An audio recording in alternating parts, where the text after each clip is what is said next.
Hi Leo, and welcome to your September 2019 general reading. So your sun will be in the 12th in the second house, which is the house of values, how we make a living, all about self-sustaining, very much the Taurus house. So there might be a little bit of a call to put your energy and focus into these things. Yeah, you got to go the distance card. This is about hitting the ending of a story. Okay, when we get the go the distance card, I find there's quite a few dynamics going on here. If you look clearly, they're gathering their energy to the finish line. Okay, so obviously because that's going on, you've obviously been in a period of having to pull, gather this energy in order to endure, in order to persevere, to hit the finish line. So I am hoping for Leos, this is the story that's going on. I'll clarify a little bit more when I focus the card. But again, when things are in Virgo, in the natural zodiac, by the way, not in your actual, the emphasis is going to be on Taurus things. How do I survive? What's my value systems? What's my essential needs? Things like that, okay? And that's where your sun will be. So let's have a look. Please give me clear messages for Leo. Honestly, I'm getting to that point with these cryptic messages. It's like, just make it clear and straightforward for Leo. So we're going to do this. We're going to look at relationship dynamics. But the full relationship reading will be on Vimeo. I'm going to cut the deck one more time.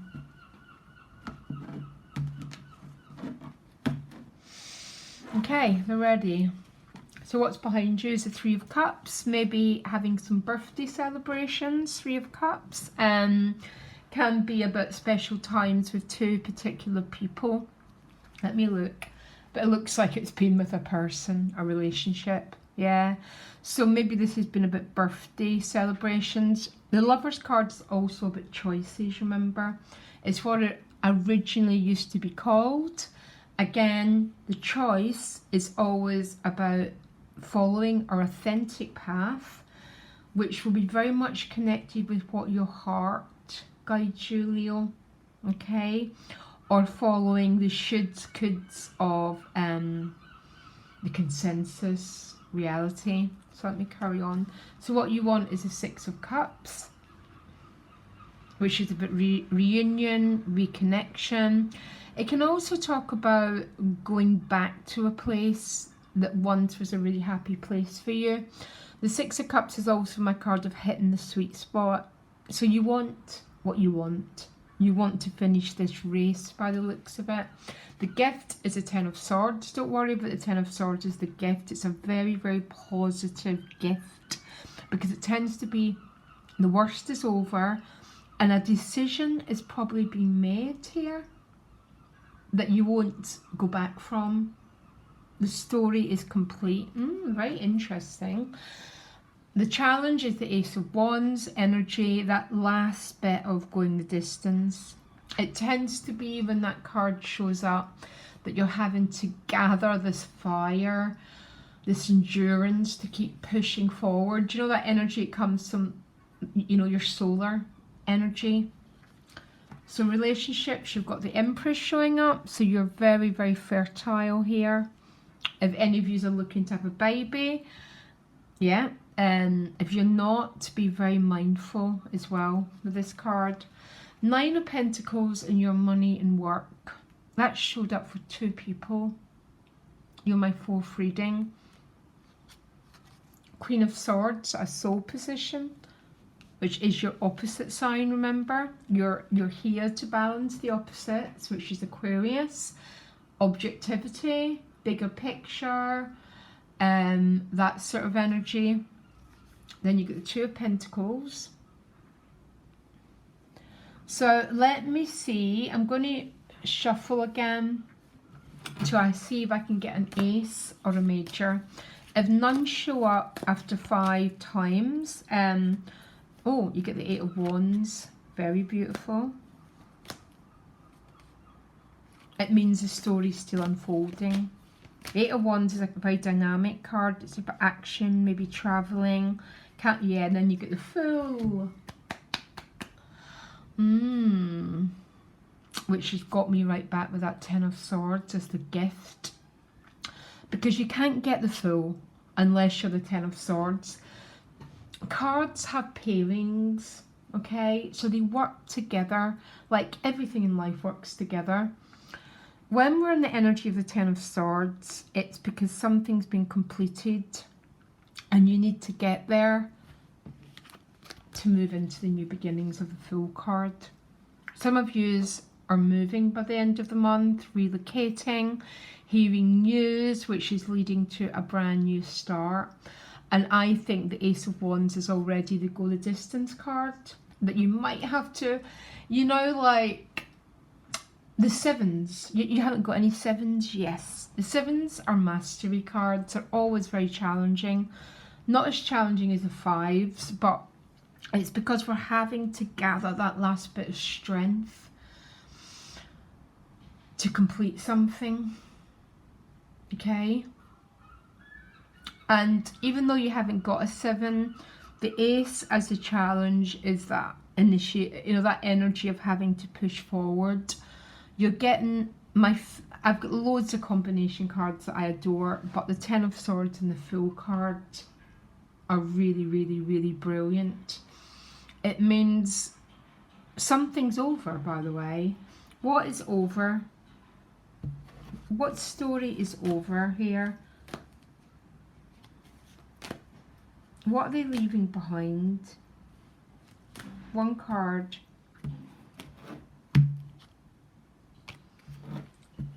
The Five of Swords. So definitely leaving behind any sort of conflict, but leaving behind a bad situation.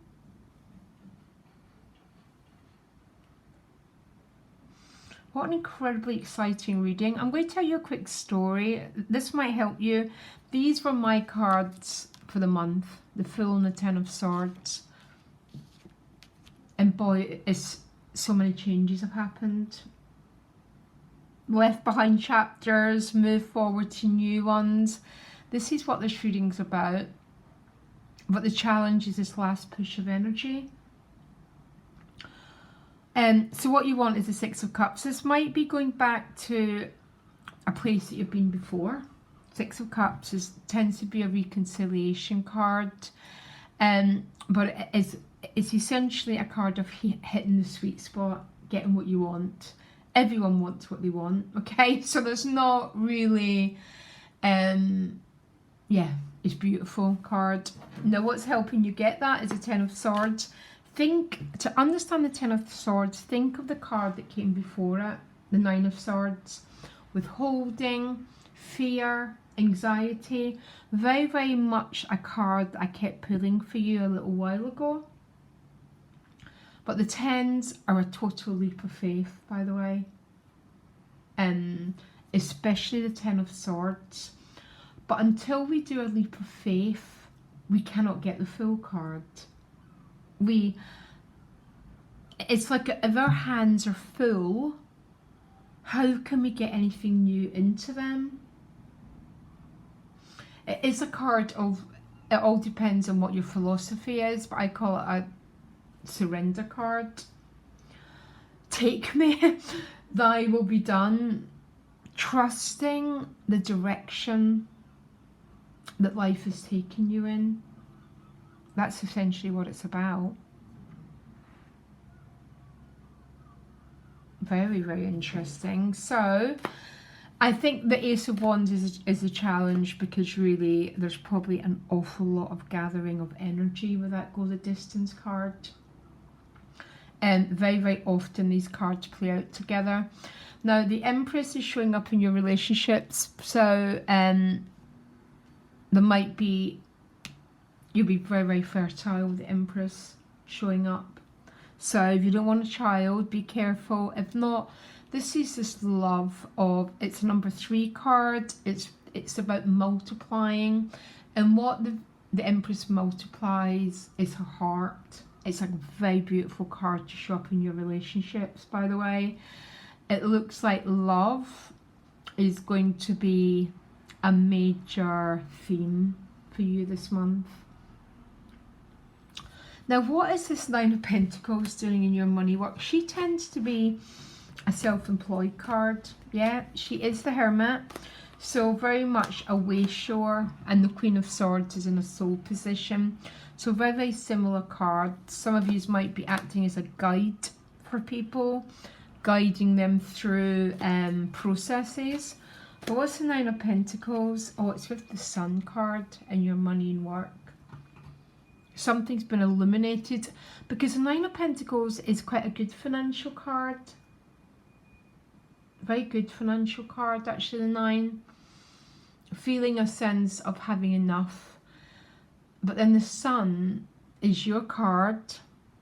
It's always got a message that something huge is about to be illuminated here. Oh, I want to know what. Tell me what's been illuminated here. King of Pentacles. You've got really good financial cards going on here. Very solid. And the Sun brings clarity. And again, your Sun is in the 2nd house, which is the house of the earth. How you make a living, how you sustain yourself. So there's obviously an awful lot of your solar power is going into this energy. Now, what is the Queen of Swords doing at a soul position? Because she, again, she is your opposite. It sort of means not head and heart. That head and heart balance is the Queen of Swords, especially not making decisions only. So making decisions with the head and heart in connection. She sees the bigger picture. She's got objectivity. And because of the 10 of Swords is the gift here, there's some decision being made. What's the connecting card between the Queen of Swords and the 10 of Swords? One card. The King of Pentacles again. It's a decision very much about where you work, where you plant yourself, where you live. I'm going to finish the reading and try and get more clarity. So your outcome is the 2 of Pentacles. So this can be a card about juggling options. So some of you might have more than one option. It's a card of, oh, you know, this way or that way. Trust the 10 of Swords. When you trust the 10 of Swords, that is how we get this beautiful flow. That is how the pathways begin to open up for us. It's a hard card to trust, the 10 of Swords. It takes huge spiritual discipline. And I do use the word spiritual discipline because it's trusting the unfoldment of the path rather than a little part of us. We've always got a little part of us trying to control the story. Yeah. By the time you get to the 10 of Swords, it's about allowing the jigsaw and the pattern to unravel. It's really, really big stuff, by the way. But then, look at the outcome. 8 of Wands and the Fool card. So the 8 of Wands, the 2 of Pentacles, about juggling option, but a decision will be made because the Ace of Pentacles goes over the shoulder. The seed lands. And then that's what builds the King of Pentacles, this sort of new chapter of your life. The 8 of Wands might be about travelling.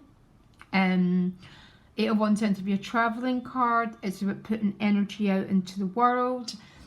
It can be about moving. It can be about relocating because it's leading to the Fool card, which is a 0, which is a brand new beginning. That fresh canvas in life where how we paint that canvas is up to us.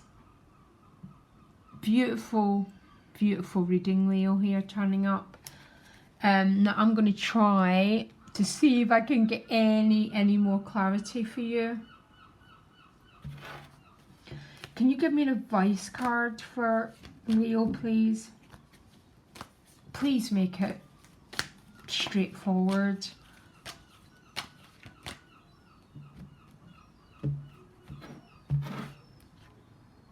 Okay, Three of Wands. I think there's some sort of... A Three of Wands is about your ships coming in, okay? And what's the Three of Wands leading to? The Emperor. Aries, I am and I will. Taking charge of your destiny. The Emperor is the father of the deck. We all have that part within us, me included, that just has to take control of things. Yeah. That just has to go make some I am and I will decisions, very much of it going the distance. But the gift of the Ten of Swords is no longer being controlled by the Nine of Swords of fear, or the Eight of Swords, all the reasons why I can't do things. Claiming that fire of the Emperor and going forward. Very, very, very beautiful reading here. I don't even want to ask what the full card is about, because it's like it's something to do with a brand new door that's opening up for you. So let me have a look at basic relationship dynamics. So your relationships are looking quite abundant, to say the least, by the way. Very, very creative, sensual, that sort of thing. So very beautiful. So what's the connecting card between Leo and the person that they're involved with? One card. Give me a minute. Eight of Swords, yeah. Definitely. And I think that's why you've been asked to take the lead here with the Emperor. And that's where the go the distance card, and the Ace of Wands was a challenge, this need to endure. And the Ten of Swords was the gift, remember, which means you're not going to stay in the Eight of Swords. And it might be you're the one who's asked to get the fire going. So you're the Page of Cups. They're the King of Cups. Okay. That's quite interesting, a page and a king. The only thing that's sticking out for me here, Leo, is the king doesn't move in this deck. Maybe that's what the Eight of Swords is about. I mean, they're connected, their toes in the water, but they are a little bit sitting on the throne and not making a move. Dipping his toe in, so very much that sort of energy. You're the Page, which you seem to be the one, again, who's quite active in the situation. The Page makes an offer. Look. Tell me another card that connects the relationship dynamics for Leo, please. One card. Go split the deck. We'll take the top card. Queen of Pentacles. So this could be a Capricorn, earth sign person you're dealing with, but not really. That's one point, but I think some of you are dealing with the energy of the practicalities of life, the earth, the foundations. Yeah, because all the pentacles are up at the ground under our feet. And I had a feeling that was a little bit of a message for you, Leo. Sorry. I had a feeling that was a message for you about living, where do we live, and the fact that a lot of your Leo energy will be in the second house about how you sustain yourself, how you make a living. So it seems to be a real core theme for you. But I wonder if the Eight of Swords as the guiding energy between you could be because the King isn't doing anything, or you feel they're not doing anything. Why the Eight of, yeah, Three of Wands. Feeling stuck and still this sense of waiting. In Leo, you're going to have to be the Emperor here. And the Emperor is Aries. I am and I will. Very much of it following this fire that comes from your belly that leads the energy forward. Yeah. What can I say? I think it's a destiny of being a fixed sign. And being this lion. That's sort of your solar energy for this lifetime. A little bit confusing. The Vimeo link will be underneath, Leo. Thank you for watching. Bye.